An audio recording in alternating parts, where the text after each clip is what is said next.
runtii jirka qaybta kore ayaa ka adkaysi badan qaybta gudaha ee jirka oo taabasho keliya ayaa daqninaysa.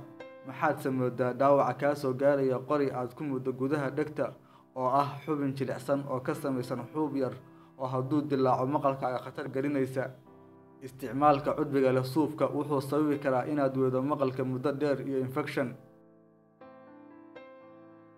cudbiga suufka wuxuu gadaal ugu riixaa dhukayga kanaalka auditory wuxuuna dhaawacayaa ama dilaacinayaa xuubka dhegta taasoo gebi ahaanba baabi'inaysa kariimada maqalkaaga. sidaynu ognahay dhukaygu wuxuu ka mid yahay habka difaaca jirka wuxuuna ka waardeeyaa dhegta faragelinta ka imaanaysa ku dulnoolayaasha ilmaqabatada ah sida noocyada kala duwan ee bakteeriyada inay galaan dhegta.